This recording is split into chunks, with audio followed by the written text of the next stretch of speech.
Are you ready? మన ఒకటో point, వారు మాట్లాడినట్లు మనం మాట్లాడకూడదు. ఏ, గర్వపు మాటలు పలకకూడదు. బి, ద్వేషముతో మాట్లాడకూడదు. సి, సెల్ఫ్ పిటీ మాటలు పలకకూడదు. నాతో పాటు చెప్పండి, సెల్ఫ్ పిటీ మాటలు పలకకూడదు. సెల్ఫ్ పిటీ సెల్ఫ్ అంటే స్వయం జాలి మాటలు మనం మాట్లాడకూడదు. నాకెవరున్నారండి, మా కుటుంబానికి ఎవరున్నారండి, మా పిల్లలకి ఎవరున్నారండి, అందరికీ 1000 మంది ఉన్నారండి, అందరికి 1000 మంది ఉన్నారు, అందరికీ 10,000 మంది ఉన్నారు, మాకెవరున్నారండి, అన్నయ్య మమ్మల్ని చూసి కూడా వందనాలు పెట్టండి, కనీసం ఫోన్ కూడా చేయడండి, ఇక అందరికీ వందనాలు పెడితే. ఒక ఆంటీ గారు అంటున్నారు, బైక్ మీద వెళ్తున్నప్పుడు అంట నేను వందనాలని ఇలాగ అనలేదంట. బైక్ మీద వెళ్ళినప్పుడు 2 చేతులు పట్టుకొని ఇలాగంటే ఎలాగుంది, నేనన్నా సర్కస్ మేస్తున్నా అలా వందనాలని చెప్పడానికి. ఎవరు ఫోన్ చేస్తారండి, ఎవరు మనల్ని ఆదరిస్తారండి, ఎవరి కష్టాలు వాడికి ఉన్నాయండి, ఎవరి ఇబ్బందులు వాళ్ళకు ఉన్నాయండి, ఎవరికి లేమి వాళ్ళకు ఉన్నాయండి, వాళ్ళు ఏ రంగంలో ఉన్నా దానికి తగిన గాలి ఏ చెట్టుకి. అది యోహాను సువార్త 3:16 చెప్పలేరు కానీ ఇది మాత్రం చెప్పేస్తారు. ఏ చెట్టుకి ఆ గాలి. ఎవడి బాధ ఆడిది. స్వయం జాలిలో మనం ఉండకూడదు. నాకంటూ ఒక తండ్రి ఉన్నాడు, నేను ఆయన కుమారుణ్ణి, నేను ఆయన కుమార్తెను, నన్ను హెచ్చించే ఒక తండ్రి ఉన్నాడు, నన్ను కాపాడే ఒక తండ్రి ఉన్నాడు, నా బిడ్డలను పట్టించుకునే ఒక దేవుడు ఉన్నాడు. స్వయం జాలిను మాట్లాడడానికి వీల్లేదు. స్వయం జాలిను పడకూడదు. మాకెవరున్నారండి, మా అమ్మాయికి ఎవరున్నారండి, అందరు అమ్మాయిలకి 100 మంది ఉన్నారు వాళ్ళ ఇంటి చుట్టూ. మా అబ్బాయికి ఎవరున్నారండి, మా అబ్బాయికి అందరు ఉన్నారు వాళ్ళ ఇంట్లో 1,00,000 మంది. ఎవ్వరికి ఎవ్వరు లేరు. స్వయం జాలి మాటలు మాట్లాడకు. ఏలియా అన్నాడు, నేను ఒక్కడినే ఇలాగైపోయాను, అందరి జీవితాలు బాగున్నాయి. దేవుడు అన్నాడు, ఎక్కువ మాట్లాడకయా, ఏమొచ్చింది నీకు, ఏమొచ్చింది నీకు. ఈరోజు దేవాది దేవుడు నీతో అంటాడు, ఏమొచ్చింది నీకు, ఏమొచ్చింది తల్లి, ఏమొచ్చింది నీకు. స్వయం జాలి మాటలను పక్కన పెట్టే, నేను విలువ పెట్టి నేను నిన్ను కొన్నా, నా రక్తముతోనే నిన్ను కొన్నా. ఆమేన్, హల్లెలూయా. విలువ పెట్టి నేను కొన్నా, విలువ పెట్టి నేను కొన్నా. మనిషి దగ్గర నుండి ఎక్కువగా ఆశించకు, దేవుని దగ్గర నుండి బహు ఎక్కువగా ఆశించు. మనిషి దగ్గర నుండి ఎక్కువగా ఎక్స్పెక్ట్ చేయకు. ఇప్పుడు ఆమేన్ అనాలి. మనిషి దగ్గర నుండి ఫోన్ కాల్ ఎక్స్పెక్ట్ చేయకు, మనిషి దగ్గర నుండి ఆశించకు, కానీ దేవుని వైపు తిరుగు. దేవుడే నిన్ను ఎలా ఆదరించాలో ఒక పురుషుని దేవుడు నిలబెడతాడు, ఒక స్త్రీని దేవుడు నిలబెడతాడు. ఎలా సాయం చేయాలో దేవునికి తెలుసు. స్వయం జాలి, నీ కుటుంబం పట్ల ఉన్న స్వయం జాలి పక్కన పెట్టేసే, నీ రాబడి మార్గంలో స్వయం జాలి పక్కన పెట్టేసే. నేను ఆయన కుమారుణ్ణి, నేను ఆయన కుమార్తెను, విలువ పెట్టి కొనబడిన వాణ్ణి, విలువ పెట్టి కొనబడిన దాన్ని. ఈ మాట జాగ్రత్తగా ఆలకించండి. దేవదూతలకు కానీ, దెయ్యానికి కానీ, సాతానికి కానీ, గట్టి చెప్పండి, దేవదూతలకు కానీ, దెయ్యానికి కానీ, సాతానికి కానీ మన మైండ్ రీడ్ చేయడం వాడికి కుదరదు. మన మనస్సుని రీడ్ చేయడం కుదరదు. దేవుడు దేవదూతలకి అవకాశం ఇస్తే తప్ప, దేవుడు దెయ్యానికి సాతానికి అనుమతిస్తే తప్ప మన మనసులో ఏముందో వాడికి అర్థం కాదు. అది ఎప్పుడే అర్థమైద్దంటే నీ నోటితో నువ్వు పలికితేనే అర్థమైద్ది. అందువలన నీ నాలుక చాలా జాగ్రత్తగా ఉపయోగించాలా. నువ్వు వేదనలో ఉన్నావు అనుకో, నాకు తెలుసా, నువ్వు ఇబ్బందులు ఉన్నావు నాకు తెలుసా, దెయ్యానికి కూడా తెలియదు, దేవదూతలకు కూడా తెలియదు, దెయ్యానికి కూడా తెలియదు. అబ్బా ఇక నా వలన కాదు అని అంటేనే ఆమేన్, హల్లెలూయా. సాతానుగాడు వెంటనే యాక్సెస్ అయిపోతాడంట, యాక్టివేట్ అయిపోతుంది, సిగ్నల్ యాక్టివేట్ అయిపోయాడంటని వెంటనే వాడు రంగంలోనికి దిగి నిన్ను ఫుట్బాల్గా ఆడుకుంటాడు. అలాంటిటప్పుడు నువ్వు దేవునితో, నువ్వు నోటితో గనక హాయ్ దేవుడు సాయం చేస్తాడు, మనకే దేవుడు మనతో ఉన్నాడు, దేవుడు మనల్ని కాపాడుతాడు అనగానే దేవదూతలు వింటాయి. ఇవి మాట్లాడితే ఏది వింటాయి? నంబర్ 1 దెయ్యం ఆడింటాడు, ఆడ యాక్టివేట్ అయిపోతాడు అనమాట. అందుకే నీ నోటి మాటలు చాలా జాగ్రత్తగా ఉండాలి. ఆమేన్, హల్లెలూయా. అంటే కొంతమంది మొబైల్ ఫోన్లు వాడతారు. ఈ మొబైల్ ఫోన్లు వాడేటప్పుడు ఎన్ని సిమ్ములు ఉంటాయి కొంతమందికి? 3. అదేంటండి కొత్తగా వచ్చినాయి అయ్యి? ఓహో, మీరే కనుక్కోవాలి దీన్ని. ఒక్కొక్కసారి మొబైల్ ఫోన్లో 2 సిమ్ములు ఉంటాయి. ఒకటో సిమ్ము యాక్టివేషన్లో ఉన్నప్పుడు రెండో సిమ్ము అంతగా యాక్టివేషన్లోనికి రాదు. మన మైండ్లోనికి కూడా 2 సిమ్ములు ఉన్నాయి. ఆమేన్, హల్లెలూయా. 2 సిమ్ములు ఉన్నాయి. ఒకటి దేవుని పరమైన సిమ్ము, ఆ 2 సాతానుగాడి యొక్క సిమ్ము. నువ్వు ఏది యాక్టివేట్ చేస్తావో దాని ప్రకారం సాగిద్ది నీ బతుకు మొత్తం. ఆమేన్, హల్లెలూయా. ఈ రోజున మన ఒకటో సిమ్ముని కాదు మనం ఆపరేట్ చేసేది, 2వ సిమ్. దాన్ని మనం ఆపరేట్ చేయబోతున్నాం. పరిస్థితులు ఏమైపోయినా, ఒకవేళ పిల్లోడి పరిస్థితి బాగోలా, ఫోన్ కాల్ వచ్చింది. పాప పరిస్థితి బాగోలా, ఫోన్ కాల్ వచ్చింది. బాధపడతాం. కానీ మనం దేంతో ఏం చేయం? మనం నోటితో ఉచ్చరించాం. దేవుడు అనుకుంటాడు ఎంత కంగారు పడుతున్నా మనిషి అని. కంగారు పడట్లా, మనసులో కంగారు ఉన్నా బయట పెట్టం మనం. ఆమేన్, హల్లెలూయా. మనం ఒక్కవేళ ఏదన్నా బయట పెట్టినా, బాబు పరిస్థితి బాగోలేదండి కానీ దేవుడు అద్భుతం చేయబోతున్నాడండి, అమ్మ, అప్పుడు వెంటనే 2వ సిమ్, దేవుని సంబంధించిన సిమ్ యాక్టివేట్ అవుతుంది. దేవదూతల రంగంలోనికి దిగుతాయి. సెన్హరీబు కోసం, హిజ్కియా కోసం ఒక దేవదూత సెన్హరీబు పాలెములో దిగినట్లుగా నీ వ్యాపార పక్షాన నా దేవుడు దేవదూతలను దించుతాడు, అధికారులను దించుతాడు. హల్లెలూయా. నీ కోసం దేవుడు కార్యం చేస్తాడు ఆయన. హల్లెలూయా. ఏమండి ఎక్కడో ఉందండి పాప పరిస్థితి, పాప అల్లుడు పరిస్థితి బాగోలేదండి అంటాం. కానీ దేవుడు ఒక మార్గం తెరపోతాడండి, నాకు నమ్మకం ఉందండి. హల్లెలూయా, హల్లెలూయా. అందువలన ఈ రోజున మన ఒకటో సిమ్ని బ్లాక్ చేయాలి. దేవుని సిమ్ అయిన 2వ సిమ్ని మనం ఆపరేట్లోని తీసుకురావాలి. హల్లెలూయా. ఈరోజు నజరేయుడైన యేసయ్య అధికారం గల నామములో స్వయం జాలి మాటల పక్కన పెట్టి దేవుడు కార్యం జరిగించెను గాక.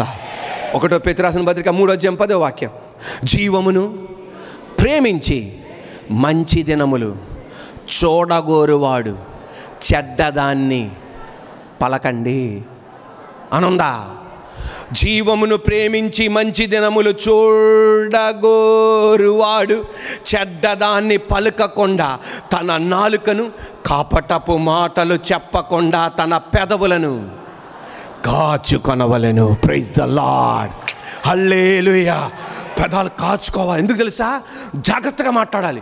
హల్లెలూయా. ఇప్పుడు సాతానుగాడి సిమ్ ఉంది, దేవుని యొక్క సిమ్ ఉంది. దేన్ని యాక్టివేట్ చేద్దాం? దేవుని స్తోత్రం. హల్లెలూయా. ఈ సిమ్ములు కంప్లీట్గా బ్లాక్ అయిపోవాలా, ఈ టవర్లో కూలిపోవాలా, ఈ టవర్ పెరుగుతూ ఉండాలంతే. మత్తయి సువార్త 12వ అధ్యాయం 36-37, మత్తయి సువార్త 12వ అధ్యాయం 36-37, నేను మీతో చెప్పున్నది ఏమనగా మనుషులు పలుకు వ్యర్థమైన ప్రతి మాటను గురించి విమర్శ దినమున లెక్క చెప్పవలసి ఉండును. 37, నీ మాటలను బట్టి నీతిమంతుడవని తీర్పు నొందుదువు, నీ మాటలను బట్టియే అపరాధివని తీర్పు నొందుదువు. హల్లెలూయా. ఈ రోజున ఏ మాటలు పలకాలి? దెయ్యంగా అడిగి మన మైండ్లో ఏముందో ఆడు ఏం చేయలేడు, రీడ్ చేయలేడు. ఒక్కవేళ దేవుడు అనుమతిస్తే తప్ప. దేవదూతలు రీడ్ చేయలేవు, దేవుడు అనుమతిస్తే తప్ప. అందువలన ఎప్పుడే అర్థమైద్ది? గట్టి చెప్పండి. మాట్లాడితేనే అర్థమైంది. అందువలన నీ మాటలు ఎలా ఉండాలా? జాగ్రత్తగా ఉండాలా. హల్లెలూయా. అంటే దానికి అర్థం వేదనలో ఇబ్బందులు ఉంటే మనం చెప్పను కాదు, వేదనలో ఉన్నామండి కానీ దేవుడు, మా అమ్మాయి పరిస్థితిలో కానీ దేవుడు, మా అబ్బాయి పరిస్థితిలో కానీ దేవుడు, మా ఇంటి పరిస్థితిలో కానీ దేవుడు, దెబ్బకి మీ దేవుని సంబంధించిన సిమ్ యాక్టివేట్ అయ్యి దేవుడు కార్యం చేయను గాక. Are you ready? ఒక పాస్టర్ గారు ఒక జరిగిన సంఘటన చెప్పారు. ఆ సంఘటన ఏంటంటే, భార్య భర్తలో 2 పిల్లలు. భార్యకి దెయ్యం పట్టింది. భార్యకి ఏం పట్టింది? దెయ్యం పట్టింది. దెయ్యం పడితే అక్కడ తిప్పాడు, స్వస్థత కలగట్లా. ఇంకో చోట తిప్పాడు, స్వస్థత కలగట్లా. ఇంకో చోట తిప్పాడు, స్వస్థత కలగ. 3 సంవత్సరాలు దెయ్యం పట్టింది కానీ ఏం కలగట్లా? స్వస్థత కలగట్లా. తిరగని చోట లేదు, మొత్తం తిరిగి తిరిగి తిరిగి తిరిగి ఎక్కడ స్వస్థత కలగల. ఎవరో ఆయన ఫ్రెండ్ చెప్పాడు, చర్చికి తీసుకెళ్ళు, యేసుప్రభు వారు స్వస్థపరుస్తారని అనగానే చర్చి తీసుకొచ్చాడు. చర్చి తీసుకొస్తే పాస్టర్ గారు ప్లాన్ చేస్తే దెయ్యం పోట్ల. నేను వెళ్ళనా అంటున్నా. 2వ వారం పాస్టర్ గారు ప్లాన్ చేశారు, దెయ్యం పోట్ల. 3వ వారం ప్లాన్ చేశారు, దెయ్యం పోట్ల. 4వ వారం ప్లాన్ చేశారు, దెయ్యం పోట్ల.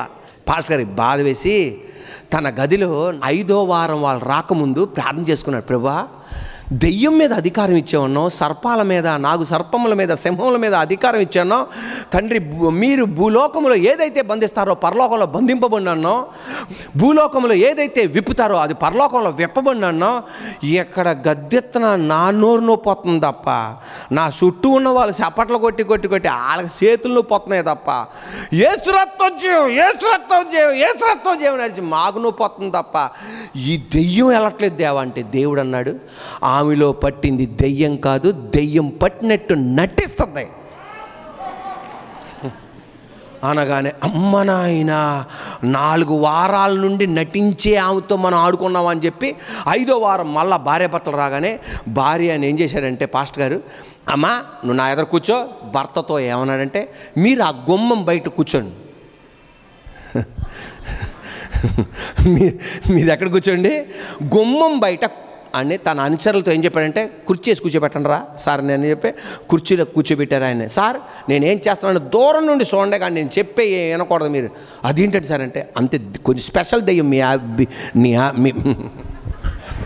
నీ భార్యలో ఉన్నది ఒక స్పెషల్ దెయ్యం ఉంది, నువ్వు అక్కడ దూరం కూర్చోన్నాడు. తనతో ఉన్న వాళ్ళందరూ పక్కకి వెళ్ళిపోయాడు అన్నాడు. అంత పక్క వెళ్ళిపోయాడు అన్నాడు.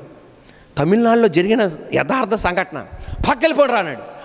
ఆయన అటు వెళ్ళిపోయాడు, పక్క వెళ్ళిపోయాడు. విమల అంటుంది. యేసు నామలో నీలో దెయ్యం లేదు, నువ్వు నటిస్తున్నావు అన్నాడు. అనగానే అవంది 2 చేతులు జోడించి, అవును సార్ నాలో దెయ్యం లేదు సార్, నేను నటిస్తున్నాను సార్ అంది. ఆ భర్త అక్కడి నుండి చూస్తున్నాడు, ఏంట్రా దండం పెడుతుంది ఏంటా అని. అక్కడి నుంచి చూస్తున్నాడు, నువ్వు నటిస్తున్నావు, నీలో దెయ్యం లేదు అన్నారు పాస్టర్ గారు. అవును సార్ నేను నటిస్తున్నాను సార్, నాలో దెయ్యం లేదు సార్. అవును సార్ 100% సార్ నా తెలియదు. మరి ఎందుకు 3 సంవత్సరాల నుండి నీ భర్త నడిపిస్తున్నావు? నా భర్త లక్షలు సంపాదిస్తాడు సార్, కానీ నాకు పైసా కూడా ఇవ్వడు సార్. వాళ్ళ అమ్మకి నాన్నకెత్తాడు, వాళ్ళ అన్నయ్యకి వదినకి ఎత్తాడు, వాళ్ళ తమ్ముడికి తమ్ముడు భార్యకి ఎత్తాడు, చెల్లికి చెల్లి భార్యకి ఎత్తాడు, అక్కయ్యకి అక్క భర్తకి ఇస్తాడు, చెల్లి భర్తకి ఎత్తాడు, కానీ నాకు పైసా కూడా ఇవ్వడు సార్, నా 2 పిల్లలకి ఇవ్వడు సార్.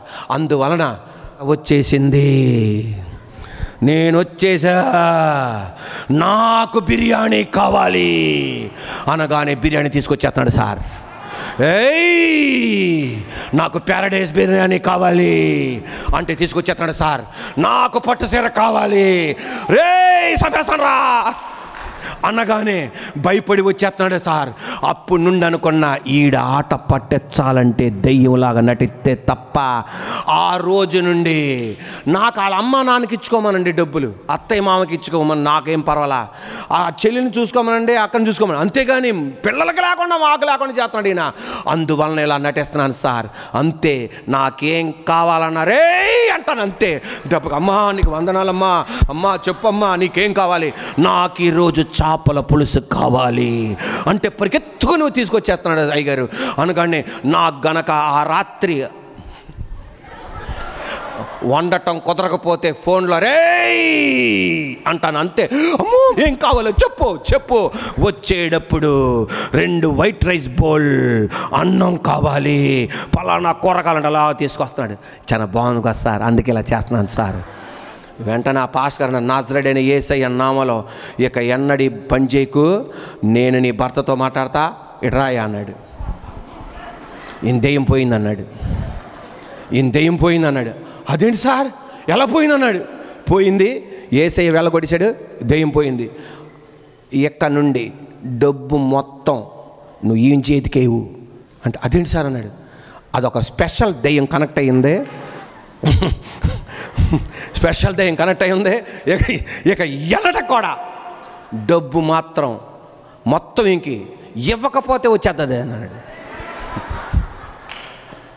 ఈరోజు నజరేయుడైన యేసయ్య అధికారం గల నామములో అలాంటి వేషాలు అక్కర్లా మనకి. దేవుని వైపు తిరుగు. నీ నోరు శక్తి గల నోరు, జీవం గల నోరు, అభిషేకింపబడిన నోరు. దెయ్యం పట్టినట్టు నువ్వు నటించక్కర్లా. అన్నీ పోయినట్టు సెల్ఫ్ పిటీగా ఉన్నట్టు స్వయం జాలి కలిగినట్టుగా నటించక్కర్లా. నీలో ఉన్న చదువు గొప్పది, నీలో ఉన్న అభిషేకం గొప్పది, నీలో ఉన్న వరాలు గొప్పది. ఈ స్త్రీ చేసినట్టు చెయ్యక్కర్లా. ఆమెకి దెయ్యం ఆశ్రయంగా మారింది, మనకు మన దేవుడు ఆశ్రయంగా మారును గాక. దేవుడు మనకు ఆశ్రయమును దుర్గమునై ఉన్నాడు. ఆపత్కాలములో ఆయన నమ్ముకొనదగిన సహాయకుడు. ఈ రోజున నేను చెప్పనా, ప్రతి సెల్ఫ్ పిటీ నుండి నువ్వు బయటకు వచ్చును గాక. నాకంటూ ఒక దేవుడు ఉన్నాడు, నాకంటూ ఒక తండ్రి ఉన్నాడు. Are you ready?